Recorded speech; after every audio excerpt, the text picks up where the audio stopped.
یہ جو نوجوانوں میں ایک بے حیائی کا طوفان ہے، ہر بندے کی لڑکیوں سے دوستیاں، لڑکیاں خود اپنی طرف مائل کرتی ہیں، موبائل پہ باتیں، یہ آپ سب کو پتہ ہے کیا ہو رہا ہے۔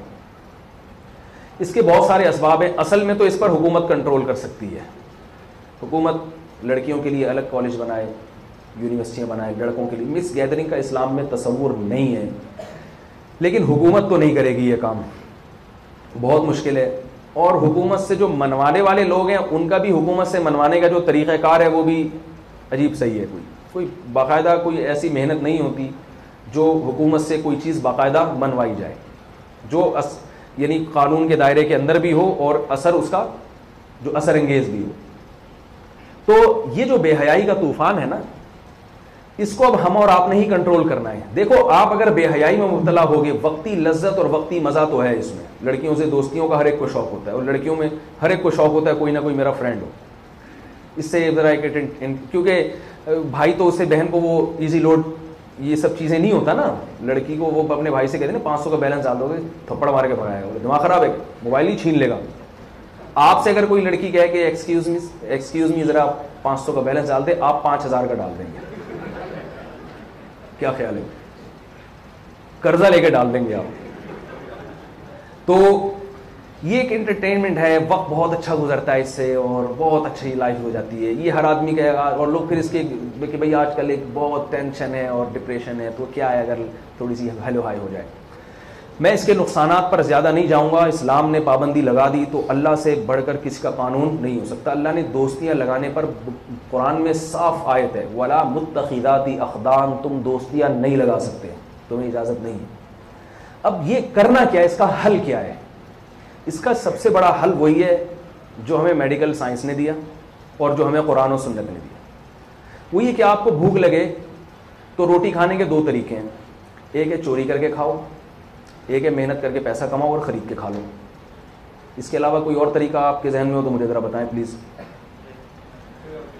بتاؤ نا میرے بھائی۔ اس کا یہ طریقہ ہے آپ خانقاہ جوائن کر لیں۔ نہیں، ہمارے گھر بھی آ کے روٹی ہی کھائیں گے نا، مجھے تو نہیں کھائیں گے نا۔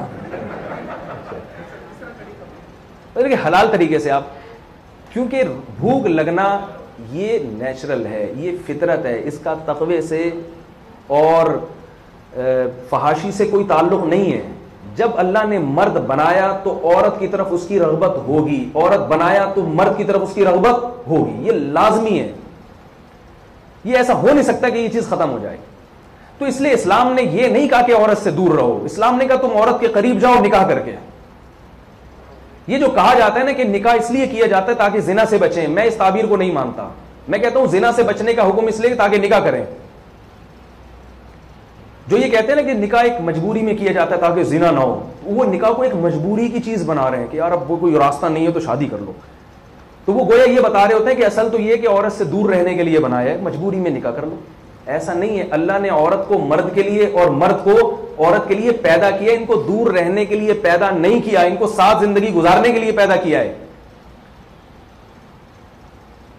یہ چیز اپنے دماغوں میں لے کر آنی ہے آپ نے۔ اور یاد رکھو روٹی کا سب سے بہترین وقت کون سا ہے؟ بولو نا بھائی، جب آپ کو بھوک لگے۔ تو نکاح کا سب سے بہترین وقت وہ ہے مرد کے لیے، وہ جب اس میں عورت کی رغبت پیدا ہو جائے، اور عورت کے لیے وہ جب اس میں مرد کی طرف رغبت، اور یہ بلوغت جب بالغ ہو جاتے ہیں نا اس وقت ہوتا ہے۔ اسی وجہ سے رسول اللہ صلی اللہ علیہ وسلم نے بالغ ہوتے ہی نکاح کی ترغیب دی ہے، بالغ ہوتے ہی۔ میں کھلی باتیں کرنے کا تھوڑا سا عادی ہوں، اور میں چونکہ نوجوانوں کے حالات دیکھ رہا ہوں، اور ہم بھی آپ ہی کی عمر سے گزرے ہوئے ہیں، اور ابھی گزرے ہوئے زیادہ ٹائم نہیں ہوا۔ ایسا نہیں ہے کہ کوئی بہت ایجڈ ہوں اور پرانے ایک دفعہ کا ذکر ہے ایسا ہوا تھا، پرانی ابھی کی باتیں لگتی ہیں۔ ایس ایم سائنس کالج کی ہمیں اپنی، اس میں کیا چھڑے چھاٹ کی کیا ایکٹیویٹیز تھی لڑکوں کی، اور یہ کیا، اور اب تو اس سے اور زیادہ معاملہ آگے بڑھ گیا۔